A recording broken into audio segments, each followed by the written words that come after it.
Excellence, je vous en prie. Bismillahirrahmanirrahim. Mr. President, Au nom de Dieu clément et miséricordieux, Monsieur le Président, chers collègues, Mesdames et Messieurs,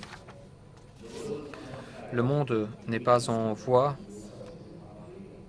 de respecter la trajectoire du réchauffement à 1,5 degré Celsius. Les données scientifiques ont révélé que les effets du changement climatique avaient des répercussions sur la planète ainsi que sur la vie et la prospérité des personnes. Les effets les plus graves sont encore à venir si nous nous avérons incapables d'accélérer d'urgence les efforts d'adaptation et de réduire de moitié les émissions de gaz à effet de serre mondiales au cours de cette décennie. Les soubresauts de la pandémie mondiale et la situation macroéconomique actuelle ont généré des effets et qui font que les efforts en matière de changement climatique sont relégués au second plan dans l'intérêt de la reprise économique. Cela signifie que la perspective des générations futures reste incertaine. En dépit des difficultés occasionnées par la pandémie de la COVID-19, Brunei Darussalam reste tout de même déterminé à atteindre ses objectifs en matière de changement climatique dans le cadre de sa vision nationale Wawasan Brunei 2035 et conformément aux ODD. Pour Brunei Darussalam, même si 72% de la superficie terrestre est couverte par des forêts qui absorbent 97% de nos émissions de gaz à effet de serre nationales, en tant que pays côtier sur l'équateur, nous ne sommes pas à l'abri des effets de la crise climatique. Les températures et les précipitations moyennes ont augmenté et si rien n'est fait, des zones stratégiques de notre pays pourraient être sous l'eau dès 2050. Si nous avons obtenu d'excellents résultats jusqu'ici dans le cadre d'initiatives de lutte contre le changement climatique, nous pouvons encore faire mieux. À cet égard, Monsieur le Président, j'aimerais vous présenter 4 observations tirées de notre expérience. Tout d'abord, une forte collaboration entre le gouvernement et le secteur de l'énergie est essentielle. Notre dépendance vis-à-vis du secteur pétrogazier est un défi pour Brunei Darussalam dans la lutte contre le changement climatique. Nous devons donc déployer des efforts concertés afin de trouver un équilibre entre la sécurité économique et l'action climatique. À cet égard, avec le secteur de l'énergie, nous avons redoublé d'efforts pour mettre en branle une transition énergétique et faciliter nos efforts d'atténuation et d'adaptation climatique. Deuxièmement, un mécanisme de suivi robuste est indispensable pour atteindre notre cible d'émissions net zéro. Brunei Darussalam a annoncé un objectif hautement ambitieux pour atteindre des émissions net zéro d'ici à 2050 grâce à une transition juste et la préservation de ses forêts. Sans données précises et sans un bon mécanisme de suivi, nous ne pourrons pas disposer d'un niveau de référence des émissions ou d'un inventaire vérifié de nos puits naturels. Brunei Darussalam prévoit donc de lancer une directive pour la communication d'informations obligatoire dans le but de renforcer la transparence de nos émissions et de la communication de celles-ci. Cette décision devrait par ailleurs nous aider à avancer dans la réalisation de notre objectif émissions net zéro. Troisièmement, la mobilisation des ressources est nécessaire pour accélérer les efforts d'atténuation et d'adaptation. Il s'agit d'une des mesures alignées sur la politique de changement climatique nationale de Brunei Darussalam lancée en 2020.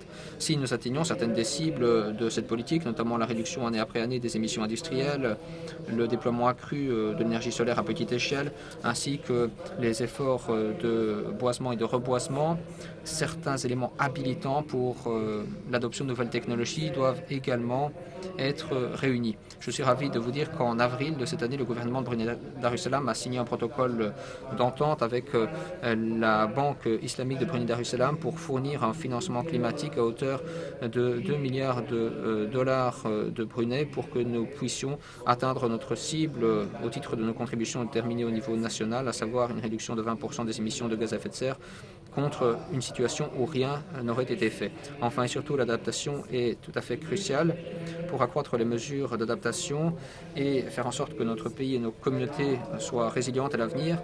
Nous sommes en train d'élaborer un plan national pour l'adaptation afin de coordonner les efforts d'adaptation pour que notre pays soit climato-résilient et susceptible de s'adapter. Monsieur le Président, chers collègues, la tâche qui nous attend n'est pas simple, mais elle est nécessaire. Nous ne devons pas gaspiller l'occasion que la crise climatique nous offre. Nous avons un potentiel majeur que nous pouvons exploiter pour utiliser la croissance verte et générer des emplois verts grâce à la mise au point et au déploiement de nouvelles technologies pour faire face aux problèmes actuels. Et nous pouvons le faire plus rapidement si nous coopérons ensemble. Brunei Darussalam est également fier de vous dire que le centre de l'ASEAN pour le changement climatique sera situé à Brunei Darussalam dès qu'il aura été créé. Même si notre pays ne contribue qu'à hauteur de 0,017% aux émissions de gaz à effet de serre mondial, nous pensons que nos petits pays peuvent avoir un vrai impact. Alors avançons ensemble dans l'adaptation. Merci beaucoup. I thank you, Your Excellency. Je vous remercie, Excellence, pour votre déclaration. J'ai à présent le plaisir de souhaiter la bienvenue à Son Excellence Simo Kilepa, ministre de l'Environnement, de la Conservation et du Changement climatique de la Papouasie-Nouvelle-Guinée.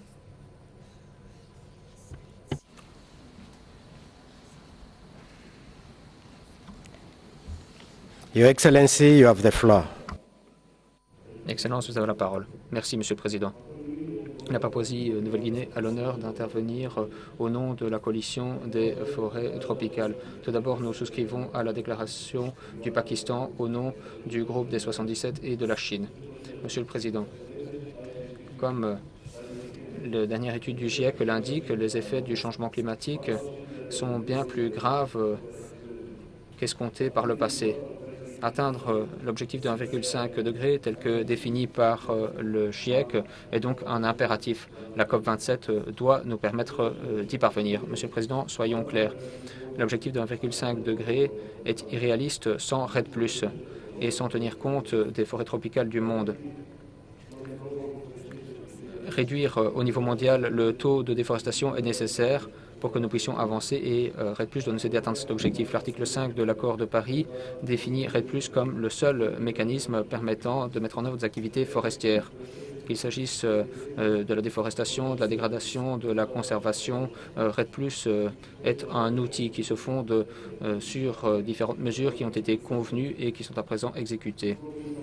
Les pays en développement effectue un travail acharné sur l'article 5 qui ne devrait pas être rouvert. Notre travail aujourd'hui ne devrait pas être négligé. Il faut que les gouvernements soutiennent les résultats REDD+, vérifiés de la CNUC pour atteindre l'objectif d'émission net zéro. Il faut réaliser l'accord de Paris avec un modèle sobre en carbone. C'est le seul moyen de maintenir l'objectif de 1,5 degré Celsius. Monsieur le Président, l'intégrité de l'environnement doit être au cœur de notre travail et les résultats de la COP27 doivent reposer sur ce principe. Les décisions REDD+ nous permettent déjà d'avoir un haut niveau d'intégrité de l'environnement et les autres secteurs devraient utiliser les mêmes règles, surtout en ce qui concerne les inventaires nationaux et les niveaux de référence en ce qui concerne les émissions de gaz à effet de serre. Il faudrait également que nous ayons le même sentiment d'urgence pour l'article 6, conditions clés pour que le secteur privé puisse contribuer à l'accord de Paris. Les éléments du cadre de transparence renforcé créé par l'accord de Paris doivent inclure des décisions claires et simples, cohérentes par rapport aux règles déjà approuvées. Les réductions des émissions ou les prélèvements et retraits doivent figurer dans nos systèmes d'inventaire, dans nos inventaires de gaz à effet de serre et dans nos contributions déterminées au niveau national, mais ne devraient pas être susceptibles de transfert au niveau international. Les pays en développement ont déjà assuré une forte réduction de millions de tonnes de CO2. Cela montre bien que le mécanisme REDD+ a des avantages immédiats. Il faut que ces efforts soient dûment récompensés afin que nous puissions continuer de lutter contre l'urgence climatique mondiale. Pour cette raison, nous soulignons que REDD+ et les différents efforts en ce sens doivent être soutenus. L'article 6.2 est un outil essentiel pour que les pays puissent respecter leur CDN. Il faut donc inclure des incitations pour REDD+, et il faut inclure des activités à ce sujet dans les différentes CDN. REDD+ fait partie de l'accord de Paris. Les pays de REDD+ ont besoin d'une aide pour agir rapidement. Monsieur le Président, l'adaptation est d'une importance fondamentale pour nos pays. Nous devons convenir d'un plan concret pour promouvoir l'objectif mondial de l'adaptation. Le financement pour l'adaptation ne doit pas être un petit pourcentage de l'atténuation. Il faut un grand montant à grande échelle. Le financement pour l'adaptation doit venir exclusivement des pays développés. Monsieur le Président, Nous avons tous fait des sacrifices pour participer à la COP27. Il est donc impératif de respecter les points de vue de toutes les parties afin d'obtenir des résultats. Vous pouvez, comme toujours, compter sur nous pour obtenir les résultats requis que le monde attend de nous. Monsieur le Président, j'aimerais profiter de cette occasion, à ma qualité nationale, pour vous dire que nos résultats en matière d'inventaire de gaz à effet de serre ont montré que la Papouasie-Nouvelle-Guinée pouvait atteindre ses émissions net zéro grâce à la mise en œuvre de sa stratégie RED+. Nous sommes prêts à en faire plus dans le cadre de notre CDN et de notre plan d'adaptation renforcé. Nous sommes également en train d'analyser notre plan d'adaptation national. Mais en tant que petit État insulaire en développement, nous aimerions prier les pays développés de respecter leurs engagements pour mettre en œuvre l'accord de Paris en fournissant un appui technique et financier à nos États pour que nous puissions mettre en œuvre nos CDN renforcés ainsi que nos plans nationaux pour l'adaptation. Ce soutien doit être facilement accessible. La Papouasie-Nouvelle-Guinée appuie également l'appel de l'AO6 et du groupe des 77 et de la Chine à faire en sorte que sous votre présidence, cette COP permette de créer un mécanisme opérationnel financier au titre de la CNUC pour les pertes et préjudices conformément à la décision de la COP27. Il faudrait donc qu'au plus tard, lors de la COP29, ce mécanisme soit concrètement mis sur pied. Je vous remercie, Monsieur le Président. I thank you. Je vous remercie, Excellence, pour votre déclaration. J'ai à présent le plaisir de souhaiter la bienvenue à son Excellence Monsieur Conran Dan, ambassadeur d'Antigua et Barbuda près des Nations Unies, à prendre la parole.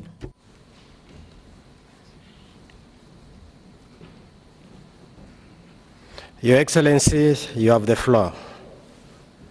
Excellence, vous avez la parole. Je vous remercie, Monsieur le Président. Excellence,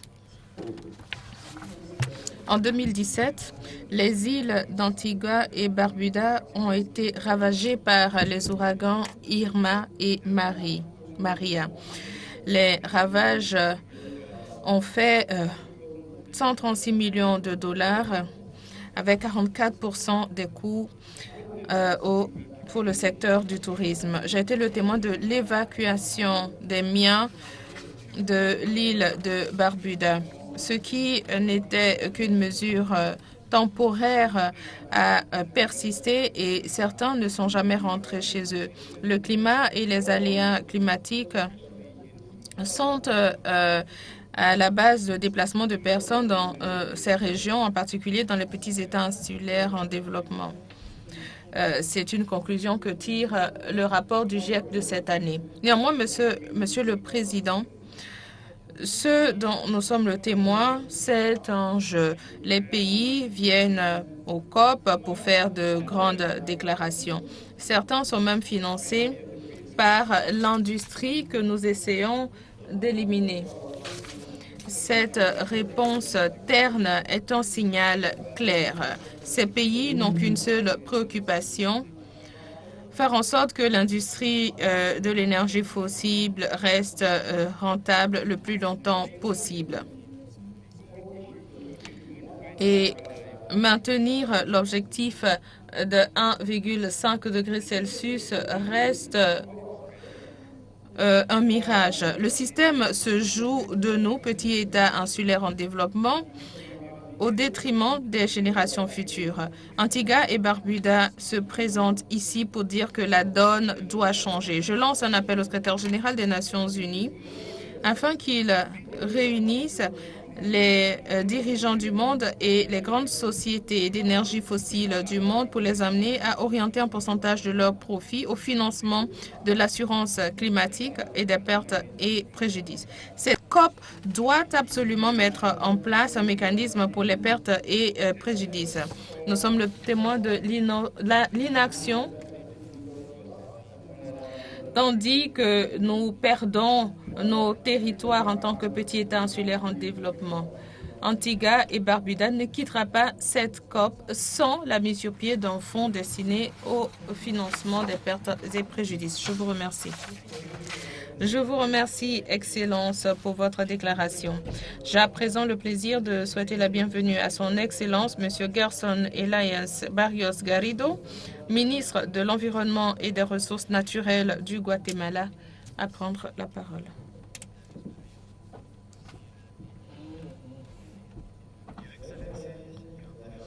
Excellence, vous avez la parole.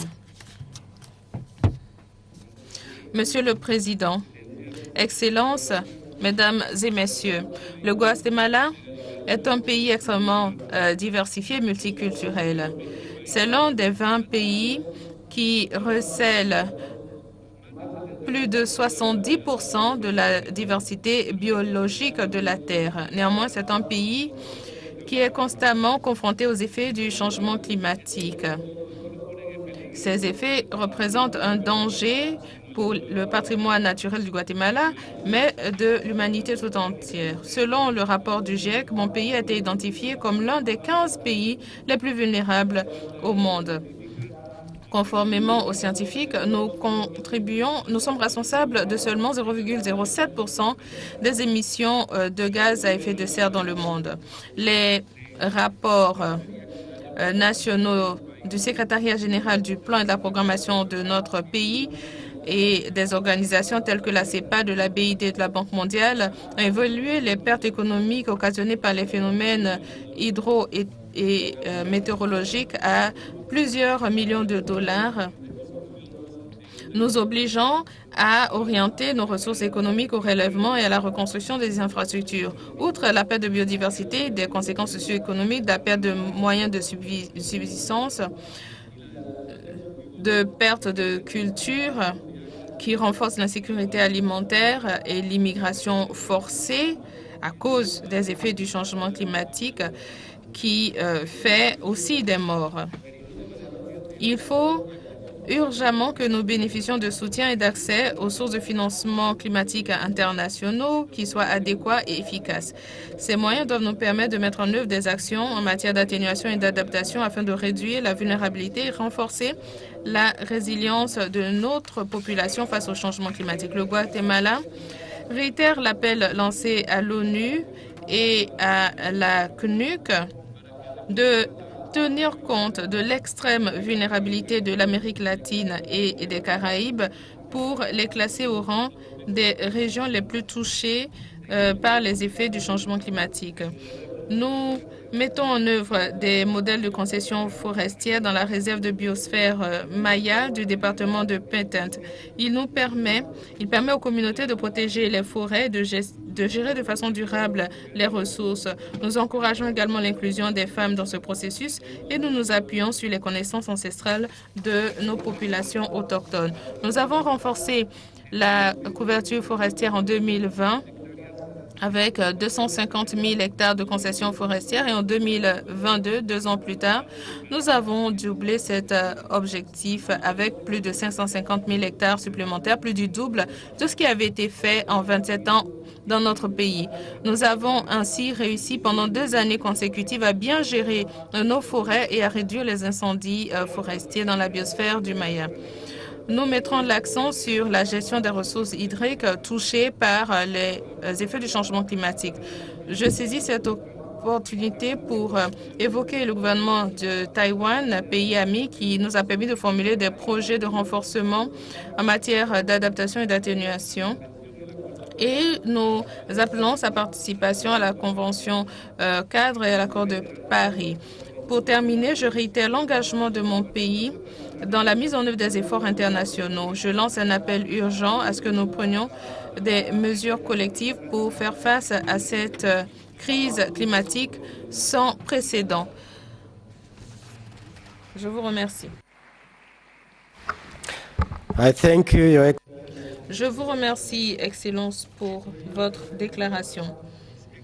J'ai à présent le plaisir de souhaiter la bienvenue à son Excellence M. Bhupender Yadav, ministre de l'Environnement, des Forêts et du Changement climatique de l'Inde.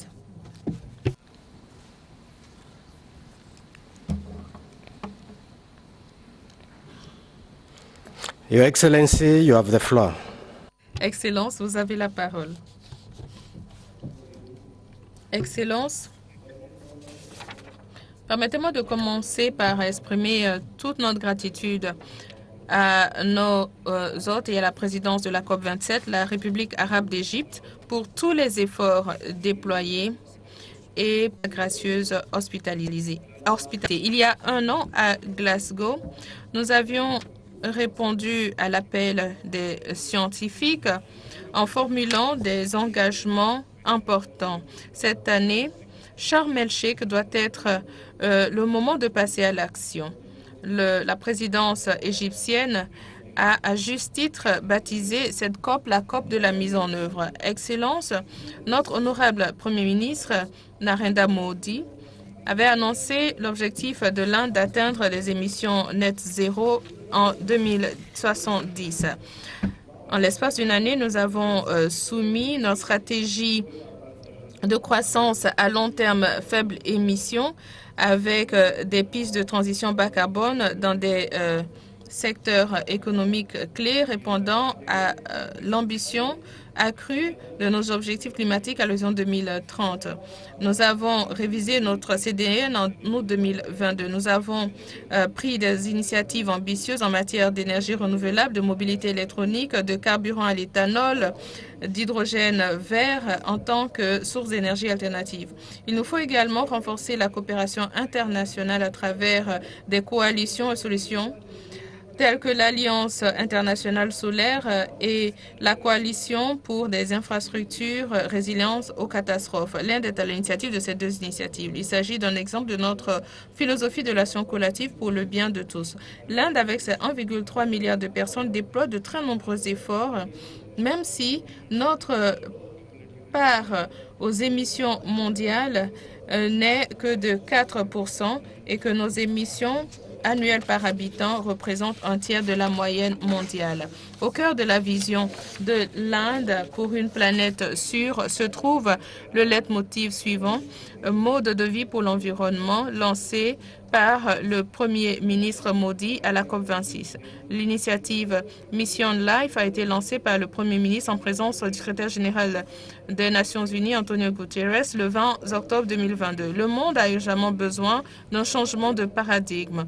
Passer d'un mode de consommation débridé et destructeur vers un mode de consommation consciencieux et réfléchi. Nous sommes les gardiens de cette planète. Nous devons en prendre soin et capitaliser l'utilisation des ressources tout en réduisant les déchets. En tant que la plus grande démocratie du monde et économie dynamique, l'Inde souhaite faire preuve d'exemple. Nous invitons la communauté internationale à se joindre à la mission LIFE pour des actions fondées sur les individus, les familles et les communautés.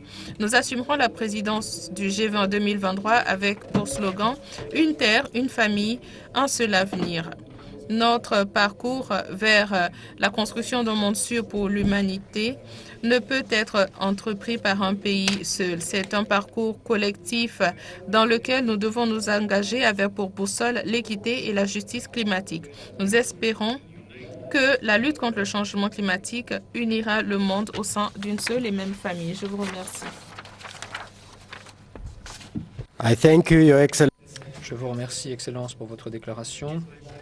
J'ai à présent le plaisir de souhaiter la bienvenue à son Excellence, M. Wilbert Rosas Beltran, ministre de l'Environnement du Pérou.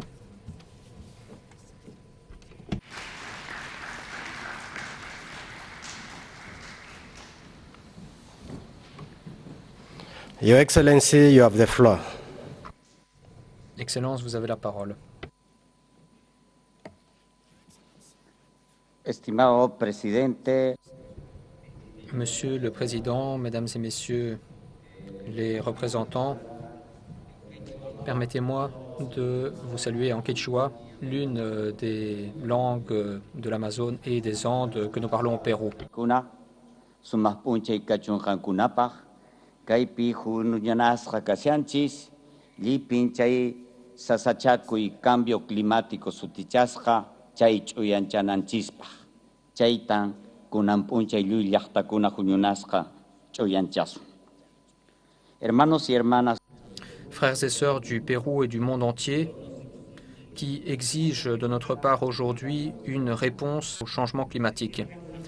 Je vous transmets les citations du président de la République, Pedro Castillo-Terrones, qui, tout comme nous, vous sait gré de cette occasion d'exprimer l'engagement de notre pays de s'attaquer d'urgence, d'ambition à l'urgence climatique que nous avons déclarées dans notre pays cette année. L'adaptation et l'atténuation face au changement climatique sont indispensables pour garantir le bien-être de toute l'humanité. Il s'agit d'un élément prioritaire pour que le Pérou atteigne son objectif d'être un pays qui jouira d'un développement durable et inclusif. Pour y parvenir, nous sommes en train de mettre sur pied une économie résiliente et sobre en carbone, où nous serons capables de réduire notre vulnérabilité, de mettre en valeur nos forêts, d'éviter la fonte des glaciers de nos montagnes et de stimuler une transition énergétique vers les sources renouvelables. Par conséquent, aujourd'hui, je vous présente les priorités de l'intervention du Pérou face au changement climatique afin d'en faire l'une des meilleures possibilités de développement. Tout d'abord, nos forêts et les peuples autochtones. Nous sommes déterminés à répondre aux besoins des peuples autochtones. À cet égard, nous promouvrons la conception et la mise en œuvre du programme RED+, autochtone des Amazones, qui nous permettra de conserver de façon productive les forêts. Par ailleurs, ce programme sera mis en œuvre notamment parce que nous sommes le premier pays qui dispose dans son cadre de gouvernance d'une plateforme des peuples autochtones pour combattre le changement climatique. Deuxièmement, notre action climatique qui réunit tous les acteurs du pays sans exception. Nous sommes bien conscients de la nécessité d'élaborer des lignes directrices et de mettre au point des mesures incitatives afin que le secteur privé participe à cet effort. Nous érigeons en priorité la mise sur pied de registre national des mesures d'atténuation RENAMI.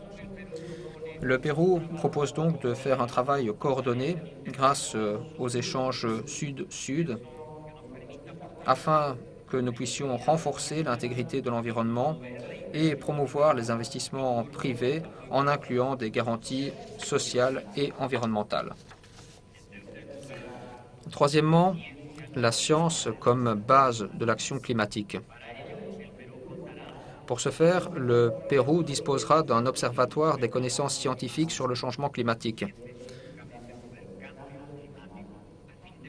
afin d'améliorer l'accessibilité, l'utilisation et la divulgation des informations scientifiques sur le climat générées au niveau national et international pour prendre des décisions efficaces. Enfin, notre stratégie nationale face au changement climatique à l'horizon 2050. La raison d'être de cette action climatique dans notre pays est notre population. Par voie de conséquence, future stratégie à long terme, c'est notre jeunesse qui, lors de ce sommet, a été représentée puisqu'elle a participé à notre équipe nationale de négociation dans le cadre de notre engagement de placer au cœur de nos objectifs le bien-être des personnes et des jeunes. Pour toutes ces raisons, je conclus en vous appelant à réitérer vos engagements climatiques grâce à des mesures concrètes et ambitieuses. C'est le seul moyen d'affirmer ensuite que la COP27 aura été la rencontre annuelle la plus importante pour l'action climatique, une conférence lors de laquelle nous aurons été en mesure d'adopter des décisions fructueuses dans l'intérêt de nos peuples. Merci beaucoup. I thank you, Your Excellency. Je vous remercie, Excellence, pour votre déclaration. J'ai à présent le plaisir de souhaiter la bienvenue à son Excellence M. Hussein Makhlouf, ministre de l'administration locale et de l'environnement de la République arabe syrienne.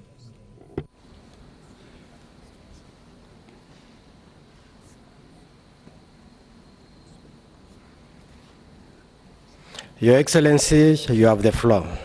Excellence, vous avez la parole. السيد رئيس المؤتمر السادة أصحاب المعالي Monsieur le Président de la COP27, Excellences, Mesdames et Messieurs, j'aimerais exprimer toute ma gratitude à la présidence de la COP ainsi qu'à la République d'Égypte qui accueille cette conférence phare alors que le monde est confronté à des circonstances difficiles à tous les niveaux qui sont encore aggravées par la crise environnementale liée au changement climatique. Les conséquences négatives du changement climatique doivent être prises à bras-le-corps sur la base des efforts déployés précédemment. La Syrie n'a pas été épargnée par le changement climatique, tout comme les autres pays. J'en veux pour preuve les précipitations réduites.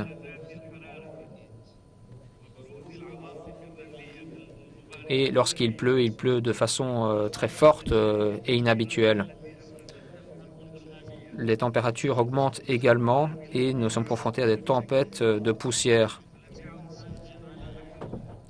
Ceci ne fait que s'ajouter aux conséquences de la guerre terroriste contre mon pays et notre environnement.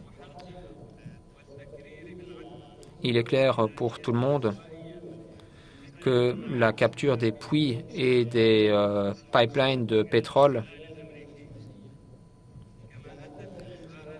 a causé une vraie pollution de grande ampleur.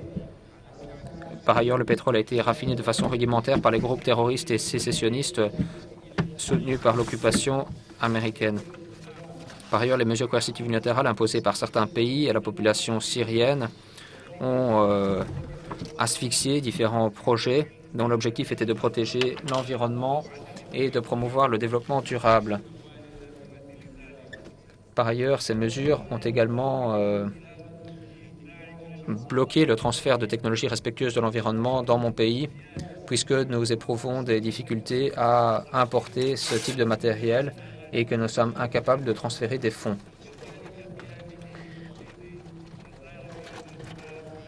N'oublions pas non plus la réduction de l'approvisionnement en eau par la Turquie qui soutient des groupes terroristes dans le gouvernement d'Al-Saqqa.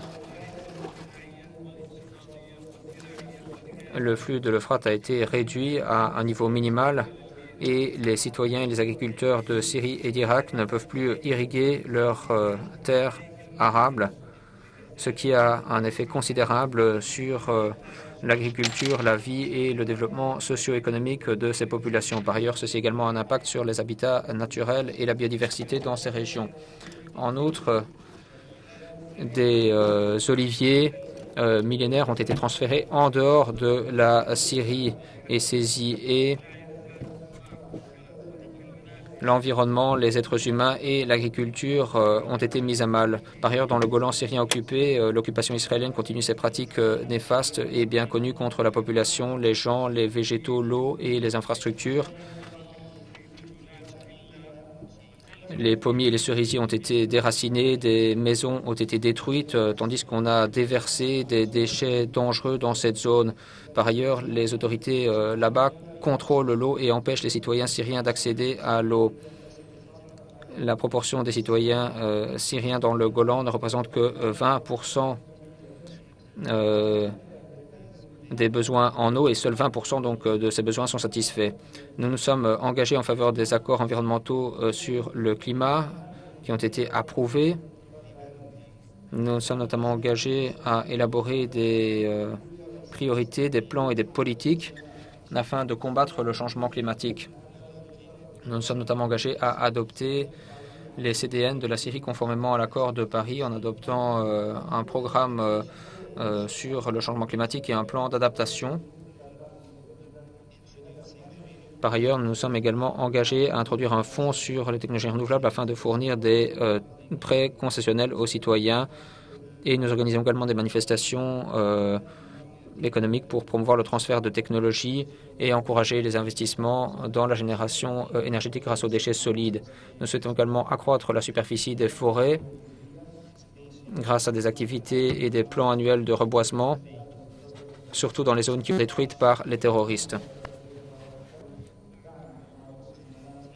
Par ailleurs, nous avons décidé d'adopter des normes environnementales afin de reconstruire les infrastructures qui ont été endommagées par le terrorisme. Nous appelons le Fonds climatique à soutenir nos plans et nos projets nationaux.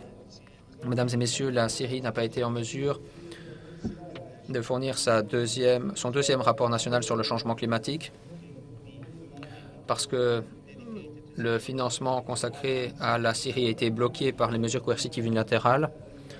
Nous aimerions dès lors affirmer que les fonds nécessaires doivent être fournis, au Fonds vert pour le climat et au Fonds pour l'adaptation, ainsi que via le Fonds pour l'environnement mondial. Mesdames et messieurs, la Syrie a besoin d'une aide internationale pour surmonter une situation environnementale délicate et pour faire face au changement climatique. Pour ce faire, nous avons besoin de coopération et de solidarité entre les pays développés et les pays en développement. Les pays développés doivent respecter leurs obligations financières faites lors des précédentes COP et coopérer pour lutter contre le terrorisme et l'instabilité croissante dans différents pays. Ceci aura une incidence positive sur l'atténuation et l'adaptation. Le transfert de technologies pour les pays en développement sans discrimination est également essentiel. Il faut arrêter d'utiliser les mesures coercitives unilatérales contre la Syrie qui ont conduit à une plus grande dégradation de l'environnement dans le pays et minent la capacité du pays de combattre le changement climatique. Il en va de même d'autres pays qui font l'objet de telles sanctions. En conclusion, nous espérons que la communauté internationale aidera la Syrie à faciliter le retour sûr et volontaire de personnes en Syrie. 5 millions de Syriens sont déjà revenus dans leurs villes et villages pour pouvoir profiter du développement durable et d'un développement équilibré en Syrie. Pour conclure, puisque nous participons à un sommet pour l'application, nous appelons à un mécanisme plus juste, équitable, permettant d'atténuer le changement climatique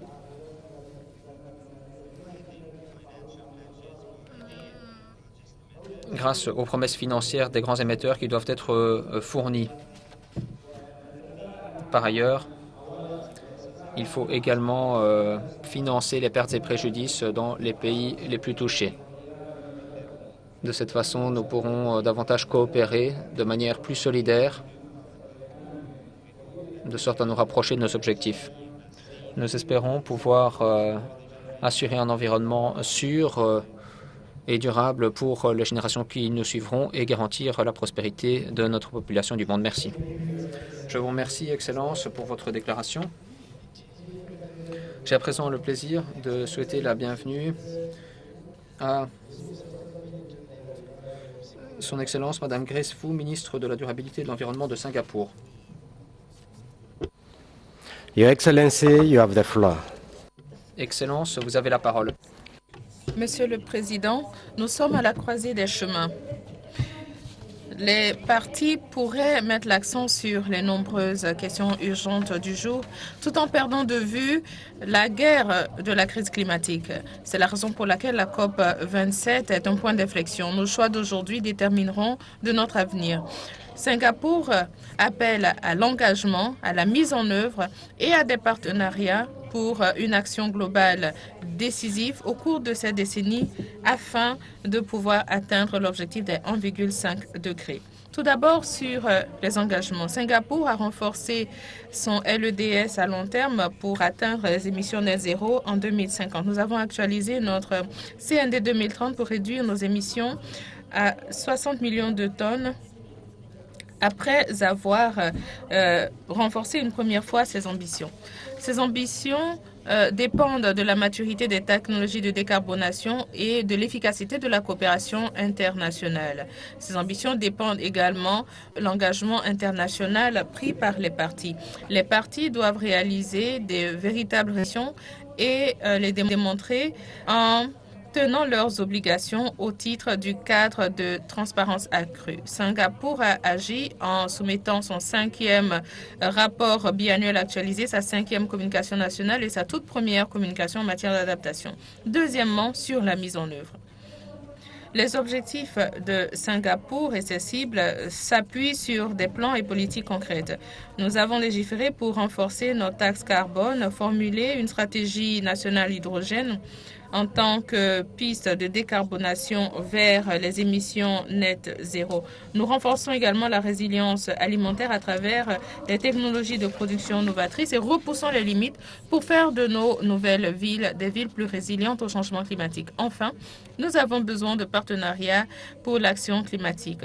Située en Asie du Sud-Est, la collaboration peut servir de catalyseur à la décarbonation de notre région. Singapour envisage d'importer 4 gigawatts d'électricité à faible émission de carbone à l'horizon 2035 à travers le projet pilote d'intégration électrique Laos, Thaïlande, Malaisie, Singapour qui pourra ouvrir la voie à un réseau électrique à faible émission de carbone pour l'ASEAN. Des solutions fondées sur des innovations peuvent être des opportunités en matière d'atténuation et d'atténuation. Des partenariats gagnant-gagnant au titre de l'article 6. À la COP27, nous avons rejoint les coalitions partenariat des dirigeants pour le climat et les forêts, défi des transports maritimes verts, initiative AWARE et initiative alerte précoce. Le multilatéralisme, notamment au titre du CNUC, reste vital pour une transition juste et inclusive. Nous devons œuvrer de concert pour atteindre nos objectifs d'une planète plus verte. Des normes globales sont essentielles pour renforcer les technologies vertes. Le monde a besoin de collaboration à travers le renforcement des capacités. Singapour lancera un plan d'action triennal pour la durabilité pour renforcer les capacités dans les pays en développement. Très chers collègues, le moment est venu d'agir et de répondre à l'appel lancé par la présidence de la COP27 d'agir ensemble pour la mise en œuvre. Je vous remercie. I thank you, Your Excellency. Je vous remercie, Excellence, pour votre déclaration. J'ai à présent l'honneur de souhaiter la bienvenue à son Excellence, Madame Kerryn James, ministre de la Résilience climatique, de l'Environnement et de l'Énergie renouvelable de la Grenade.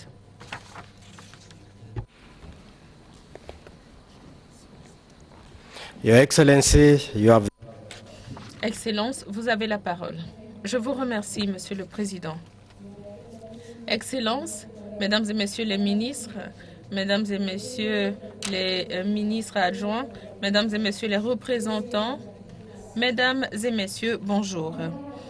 Au nom du gouvernement et du peuple de la Grenade, permettez-moi de commencer par exprimer toute mon appréciation aux autorités égyptiennes pour la cordiale hospitalité qui m'a été accordée à moi et à ma délégation et qui permet notre participation à cette COP. Monsieur le Président, lorsque je suis arrivé ici ce matin, j'ai été frappé par le fait que plusieurs points de l'ordre du jour restaient en suspens. Je voudrais commencer par dire qu'il est urgemment besoin de conclure les discussions sur ces points. D'ailleurs, il est urgent de garder ce sentiment d'urgence dans tout ce qui concerne le changement climatique. Le changement climatique ne nous attend pas. Nous l'avons constaté cette année avec les catastrophes naturelles qui ont frappé plusieurs points de notre belle planète. Nous avons besoin d'accélérer le pas pour combler les écarts en matière d'émissions, d'ambition et surtout en matière de mise en œuvre. Nous sommes préoccupés des progrès insuffisants dans la mise en œuvre du pacte climatique de Glasgow. Nous en sommes préoccupés car à ce jour, il n'y a que 29 pays qui ont pu soumettre leur CND actualisé, même si nous constatons que ces CND ne sont pas conformes à l'objectif de 1,5 degré. Monsieur le Président, nous sommes préoccupés puisque certains de nos partenaires dévient de leurs engagements de mettre un terme aux subventions à l'énergie fossile et à éliminer progressivement le charbon, ainsi qu'à mettre un terme au financement des investissements dans les combustibles fossiles. Monsieur le Président, nous sommes également préoccupés des progrès lents en matière de financement de façon générale et en particulier en matière de financement des pertes et préjudices. Il s'agit là d'une priorité absolue pour mon pays qui a été durement frappé récemment par les impacts du changement climatique. Au cours des 3 prochains jours, j'espère donc pouvoir compter sur l'ensemble de nos partenariats afin que nous puissions venir à la table des discussions avec des solutions, avec des propositions concrètes pour ne pas rater cette opportunité qui nous est offerte d'éviter les impacts les plus catastrophiques du changement climatique. Venir à la table de négociation, décider à tenir les engagements pris. Monsieur le Président, mon pays a apporté de nombreuses contributions à ce processus de changement climatique. Ce serait un manquement de ma part de ne pas saluer les contributions de mon prédécesseur, l'ancien ministre grenadien, M. Simon Steele, secrétaire exécutif de cette convention. Monsieur le Président, nous continuons de nous fixer des normes ambitieuses à travers la création d'un nouveau ministère. En tant que ministre du changement climatique, de l'environnement, nous continuerons de faire montre d'engagement politique. Pour conclure, Monsieur le Président, sachez que nous sommes déterminés à appuyer ce processus. Nous nous tenons prêts à vous accompagner dans les prochains jours afin que cette COP27 soit couronnée d'un succès retentissant. Je vous remercie. I thank you, Your Excellency. Je vous remercie pour votre déclaration, Excellence. J'ai à présent le plaisir de souhaiter la bienvenue à son Excellence, M. Lupu Lama, ministre de l'Environnement et du Développement durable de la Guinée.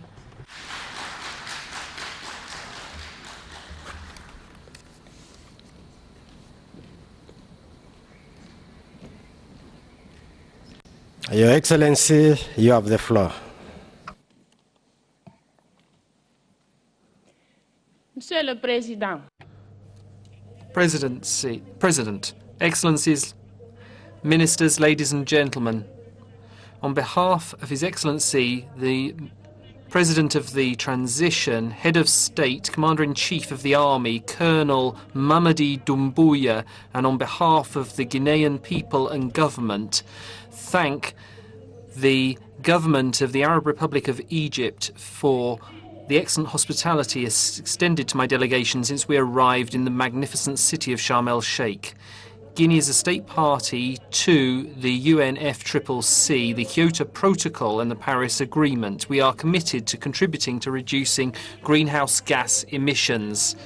Thus, we have endorsed our partnership and investment plans for the nationally determined contribution, sectoral climate plans, and the 4th greenhouse gas inventory since COP26 held in Glasgow. Nevertheless, we need to raise $14 billion of funds to implement these programs and projects. President, according to the 22 report of the IPCC, the Republic of Guinea is one of the lowest contributors to greenhouse gas emissions in the world, at less than 0.1%.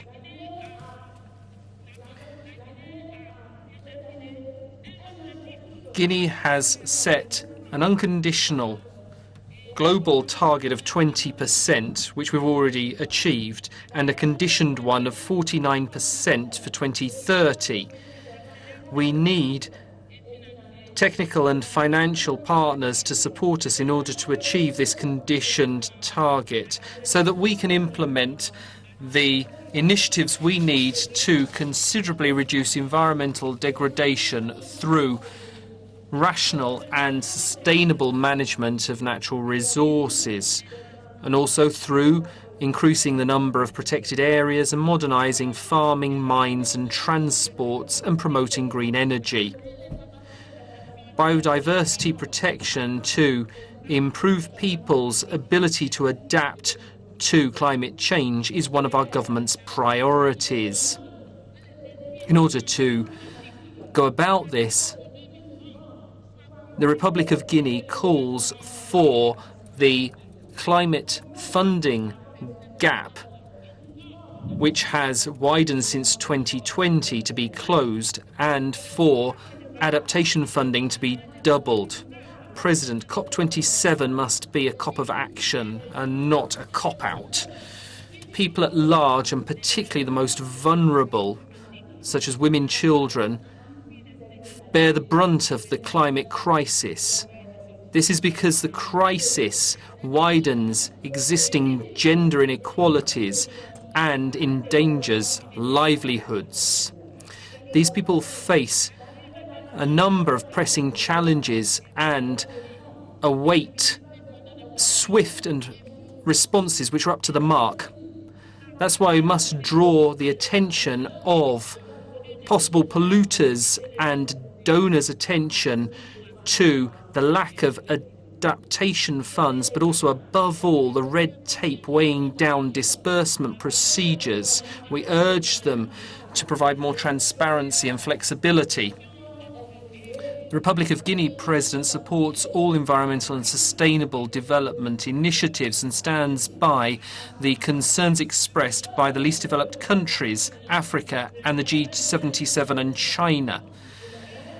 Through me, I would like to convey the Guineans' government and people's congratulations to all the efforts made here to organise this COP in Sharm el-Sheikh and all those acting in favour of our planet. I thank you. Excellency, for your statement. It is my pleasure to welcome His Excellency Mr. Fidelis Manuel Leit Manguez, Minister of the Council of Ministers and Extraordinary Envoy of the President of the Democratic Republic of Timor-Leste.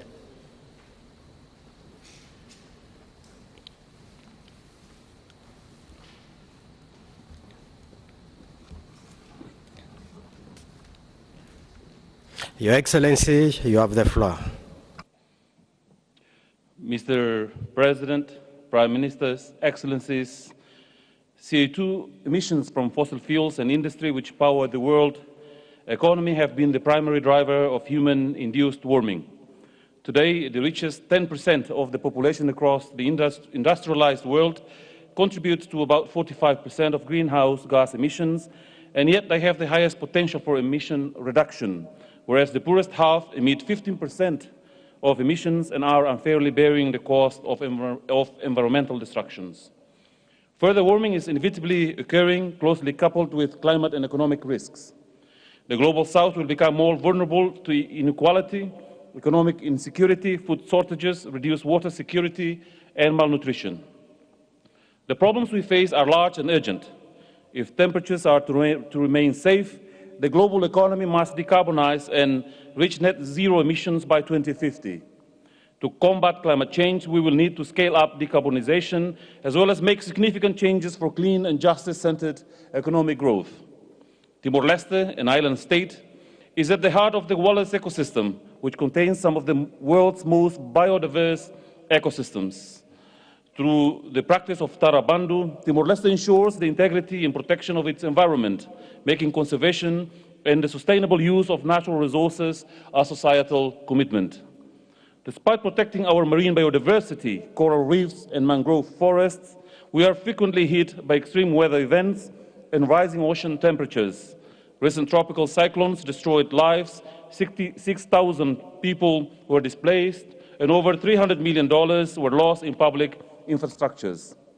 If we do not refrain from continuing on the path of unrelenting economic growth, which accelerates global warming, then we will fail to achieve the 1.5 degrees Celsius target. Insufficient political will persists, and responses are not preserving the environmental commons. I believe we may be able to maintain life and prevent reaching 1.5 degrees Celsius in the near future. Scaling up a sustainability transition with ambitious commitments across key industries and high-income countries is required for change that matters. To avert an irreversible planetary emergency requires achieving prosperity with less environmental depletion. It involves accelerating global action for investing in renewables, conservation, and for the development of green and clean growth. We propose moving forward moving toward deeper decarbonization with more ambitious climate action from multinational cooperation, and defining how to activate the emissions responsibility. The Paris Agreement expects low carbon emissions in a manner where developed countries take the lead. Both the North and the South must commit to technology transfer, capacity building, greater climate financing, and accountability. Our path to growth must balance equitable and effective conservation, protection, and restoration of nature. Efforts should focus on 60% of the world's biosphere reserves that are in poor countries. The rich nations made the promise to deliver 100 billion to developing countries each year. It is economically and morally right to deliver by 2023. And more than 100 billion must be raised and disbursed each year after that. They must provide plans for loss and damage finance. We stand at the brink. There is the danger of pushing developing countries into collapse. This is a reason to act faster. I invoke my President, His Excellency José Ramos Horta's call for a just energy transition as the policy of deterrence of our time for a global effort to avoid climate conflict and deliver new paths to prosperity. As for our part, I can tell you today that the government of Timor-Leste has enabled stronger steps in our new 2030 goals. We introduced a nature-positive integrated approach to adaptation, mitigation and economic development. Our government legislated a biodiversity conservation law to scale up our actions to fill the adaptation gap. To best reduce our dependence on fossil fuels, we have developed a blue economy finance roadmap to unlock new sources for the SDGs and sustainable use of ocean resources. To protect biodiversity as a strategy, our President has offered to leave our vast oil and gas reserves under the seabed. We look forward towards global financial contributions to this initiative. Finally, the time has come for climate justice, energy justice, water justice, and food justice with common and differentiated responsibility between the global North and the global South. In the global South, Timor-Leste and the Pacific Small Island developing states have established an adaptation alliance to take regional actions in order to build resilience. We therefore call for global support. Thank you.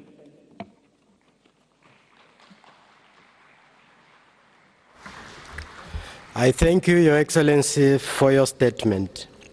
It is my pleasure to welcome His Excellency Mr. James P.E. Shaw, Minister of Climate Change of New Zealand.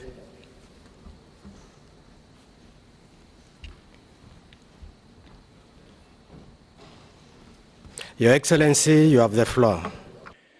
Tēnā koutou katoa, ngā mihi nui kia koutou. Mr. President, Excellencies, delegates, this 27th Conference of the Parties is being referred to as the Implementation COP. The Executive Secretary of the UNFCCC has invited us at the start of this conference to show evidence of how we have started to implement the decisions that we collectively made in Glasgow this time last year. Under Article 2.1a of the Paris Agreement on Mitigation, since Glasgow, New Zealand has set in law a set of emissions budgets from now until 2035. In order to meet those budgets, we have published our first emissions reduction plan covering every sector of the economy. We have set aside US $3 billion of revenue